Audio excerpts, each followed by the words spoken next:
Welcome to our channel.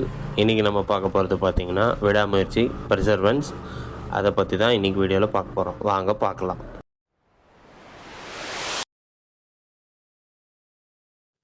So video ஸ்டார்டிங்கில் ஒரு திருக்குறள் பார்த்துருப்பீங்க. அந்த திருக்குறள் வச்சு தான் இன்றைக்கி ஸ்டோரி. அதாவது பார்த்திங்கன்னா, நம்ம ஒரு விஷயம் எடுப்போம், அந்த விஷயம் நடக்கலைன்னு சொன்னோடனே உண்மையிலே வருத்தப்பட்டு அந்த வேலையை போடா எப்போ செஞ்சாலுமே அது நடக்காமல் போகுது அப்படின்னு சொல்லி விட்டுடுறோம். ஆனால் அப்படி விடுறனால என்ன பலன் பார்த்தீங்கன்னா, எந்த பலனுமே கிடையாதுங்க. அந்த மாதிரி முன்னாடி நம்ம வாழ்ந்த காலத்துக்கு முன்னாடி இருந்தவங்கெல்லாம் பார்த்தீங்கன்னா, ஸோ அவங்களும் இதே மாதிரி முடியாதுப்பா அப்படின்னு விட்டுருந்தாங்கன்னா நம்மளால் எந்த பலனையுமே அனுபவிச்சிருக்க முடியாது, எந்த ஒரு சுகத்தையும் அனுபவிச்சிருக்க முடியாது.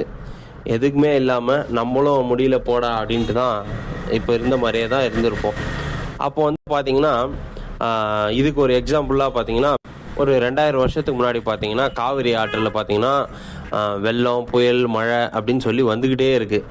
அப்போது என்ன பண்ணுறாங்க, எல்லா மக்களும் போயிட்டு, மண்ணா நீ இந்த மாதிரி மழை எல்லாம் வந்துட்டுருக்கு, எங்களோட நிலம் எல்லாம் அழிஞ்சு போகுது, எங்களோட வாழ்வாதாரம் எல்லாம் அழிஞ்சு போகுது, நாங்கள் என்ன பண்ணுறது எனக்கு தெரில, கம்முன்னு இந்த ஊரை விட்டு போயிடலாமா அப்படின்ற மாதிரிலாம் போயிட்டு அந்த மன்னர்கிட்ட போய் கேட்குறாங்க. அதுக்கு அந்த மன்னர், அதாவது கரிகாலன், என்ன பண்ணுறாருனா, சரி அணையை கட்டலாம் அப்படின்னு சொல்கிறாரு.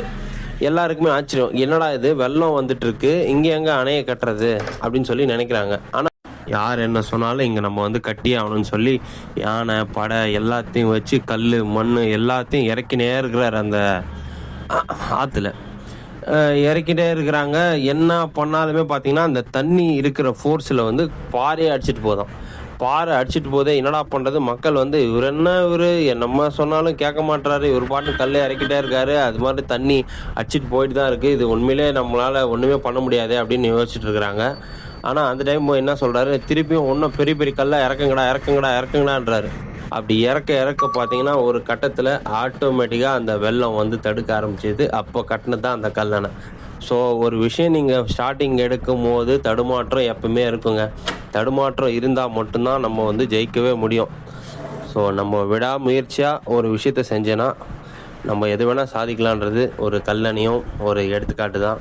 அப்புறம் நம்ம பல்பு கண்டுபிடிக்கும் போது தாமஸ் அல்வா எடிசனுக்கு இல்லாத போராட்டமா, அவர் பார்க்காத போராட்டமா, அப்போ நம்ம ஜாலியாக அனுபவிக்கிறோம். அதே மாதிரி தான் ஆப்ரகாம் லிங்கனும். ஸோ அவர் தையல் அந்த இதெல்லாம் பண்ணியிருந்தாலும், செருப்பு தைக்கிறது அந்த மாதிரி விஷயங்கள் அவர் பண்ணியிருந்தாலும், ஒரு தலைவராக முன்னேறும் போது அவர் பார்க்காத கஷ்டத்தையாக நம்ம பார்த்துட்டு போகிறோம்.